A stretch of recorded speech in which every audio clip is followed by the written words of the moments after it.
Պաշտպանության նախարարությունից հայտնում են, որ հոսպիտալ տեղափոխվելու ճանապարհին մահացել է 19-ամյա զինծառայող Նարեկ Արշակի Հակոբյանը։ Դեպքի հանգամանքներն ամբողջովին պարզելու նպատակով ընթանում է քննություն։ Զինծառայողի մահվան դեպքի առթիվ նախաձեռնվել է քրեական վարույթ ինքնասպանության հասցնելու հոդվածով։ Նշանակվել են փորձաքննություններ։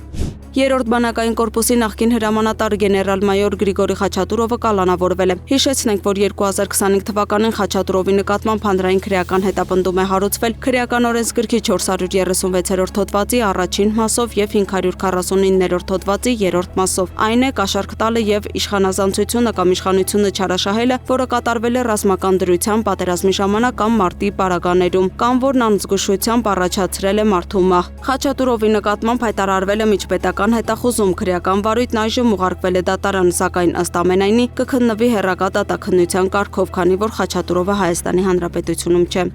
15 զինվորի կյանք խլած Ազատի կացարանի հրդեհի գործով հերթական դատական նիստում խոսել է մայոր Սարգսյանը։ Դատարանում նա փորձել է նկարագրել, ինչ է տեսել եւ ինչ եզրակացության է եկել։ Հրդեհի բնույթը նկարագրել է որպես ուժեղ բաց գրակով հրդեհ։ Ասել է, որ շենքն արդեն ամբողջությամբ բռնկված էր, ոչ թե փոքր օջախից սկսված։ Սակայն նա չի հաստատել պայթյունի տարբերակը, միայն նշել է, որ եթե ռազմական կամ այլ պայթյուն լիներ, տեսարանն ու հետևանքներն այլ կերպ կերևային։ Մայորը դա չի հաստատում եւ հակված է սովորական հրդեհի վարկածին։ Վկաներից ոմանք ասում են, որ կրակը շատ արագ է տարածվել եւ հակված են պայթյունի վարկածին։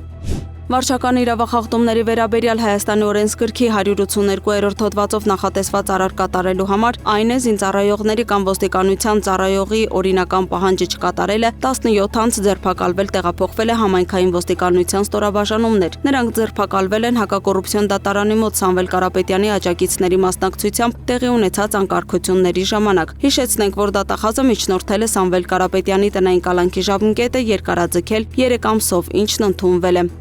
Հակակոռուպցիոն կոմիտեն բացահայտել է, որ բարեգործություն իրականացնելու օրենսդրական արգելքի պայմաններում Ուժեղ Հայաստան կուսակցության անդամը այլ անձի հետ ընտրողներին տրամադրել է գումար եւ խոստացել արտոնյալ ծառայություն։ Փաստական տվյալներ են ձեռք բերվել այն մասին, որ բարեգործություն իրականացնելու օրենսդրական արգելքի պայմաններում համապետական ընտրություններին մասնակցող Հայաստանի տարբեր բնակիչների բարեգործության անվան տակ Ուժեղ Հայաստան կուսակցության անդամի կողմից այլ անձի օժանդակությամբ 2026 թվականի մարտ ամսվա ընթացքում մի դեպքում անհատույց տրամադրվել է դրամական միջոց, մեկ այլ դեպքում արտոնյալ պայմաններով խոստացվել է ծառայության մատուցում։ Դեպքի առթիվ Հայաստանի քրեական օրենսգրքի համապատասխան հոդվածով նախաձեռնվել է քրեական վարույթ։ Հանրային քրեական հետապնդում է հարուցվել 2 անձի նկատմամբ, որոնք ձերբակալվել են։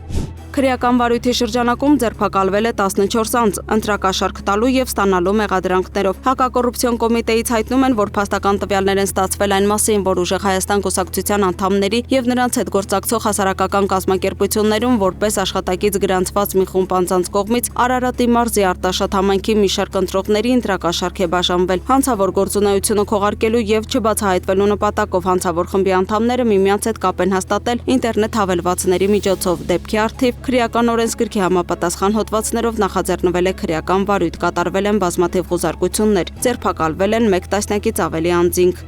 Երևանում դանակի գործադրման սպառնալիքով բանկի աշխատակցից գումար են պահանջել իրավապահները, ձերբակալել եւ բաժին են տեղափոխել Երևանի բնակիչ 62-ամյա մի տղամարդու։ Տղամարդը խոստովանել է, որ բանկի աշխատակցից դանակի սպառնալիքով գումար է պահանջել։ Հանցագործության գործիք դանակը հայտնաբերվել է։ 62-ամյա տղամարդը եւ կազմված փաստաթղթերը ներկայացվել են նախաքննական մարմին, հանգամանքները պարզվում են։ Մրգաշենում սպանություն կատարած եղբայրները կալանավորվել են։ Նշենք, որ ապրիլի 13-ին շտապ օգնությունից ներքին գործերի նախարարության 112 օպերատիվ կառավարման կենտրոնը հասանք էր ստացվել, որ Կոտայքի մարզի Մրգաշեն գյուղում դանակահարված անձ կա։ Քննչական կոմիտեից ավելի ուշ հայտնել են, որ Մրգաշենում տեղի ունեցած ատամնաբույժի սպանության դեպքի առթիվ նախաձեռնված քրեական վարույթի նախաքննության ընթացքում պարզվել է, որ արարքը կատարել են նույն գյուղի բնակիչ 20 եւ 17-ամյա երիտասարդ եղբայրները, որոնցից մեկն անչափահաս է։ Վերջիններիս վերաբերյալ կայացվել են ձերբակալման որոշումներ։ Նախաքննության ընթացքում առերևույթ փաստական տվյալներ են ձեռք բերվել այն մասին, որ եղբայրները ԱԱ-ին կյանքից ապօրինաբար զրկելու ուղղակի դիտավորությամբ նախ քարով խփել են գլխին, ապա սուր կտրող ծագող գործիքներով բազմաթիվ ավելի քան 17 հարվածներ հասցրել, վերջինիս մարմնի տարբեր հատվածներին սպանելով նրան։